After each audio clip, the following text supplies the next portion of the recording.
If you don't get to know who you are, how will you discover what you're capable of? I was reading a piece in the Harvard Gazette a couple of months back, written by Walter Isaacson, the guy who wrote Steve Jobs' autobiography, the really thick book. A number of Harvard luminaries had tried to draw conclusions from Steve Jobs' leadership style, conclusions that we could all learn from as leaders. They made the point that if you could divorce Jobs' slightly awkward emotional side from his other leadership qualities, then there was some learning to be had. Walter Isaacson made the point that Steve Jobs was successful because he was Steve Jobs. He came as a package, and you and I are a package deal too. Perhaps we can learn tricks from others, perhaps we can learn tactics from others, perhaps we can learn strategies from others. That is why I suppose you go to business school.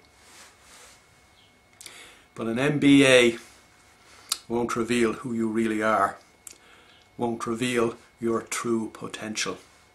You have to go and discover that for yourself. And the only way you can discover that for yourself is by divorcing yourself from the noise in your head. The latest research indicates that on an ordinary everyday basis there are 70,000 pieces of noise in your head, most of which derive from your subconscious stored knowledge, the stuff that you learned during your formative years, the most important element of which is the stuff that you learned about who you think you are. And it's who you think you are that has you the way you are and is holding you back from being extraordinarily successful and extraordinarily happy. In that regard, you are absolutely, surprise, surprise, unique. One size, in terms of learning from somebody else, one size does not fit all. In fact, if you think about it, one size actually fits nobody. What you need is to develop an understanding of yourself, and from that understanding, behave in a way that will lead you to where you want to get to in life. Now, there's an awful lot in that sentence. Obviously, you have to have some inkling of where you want to get to in life. But assuming that you have, what you then need to do is behave in a way that will get you there. Now, that is not the way we commonly behave, because as psychology tells us, the bit of our brain that we need to ensure that our actions coincide with our objectives, our prefrontal cortex, is normally not engaged in the course of our ordinary everyday lives. You need to engage it. Engaging it, you'll clear your mind and you'll get to know yourself.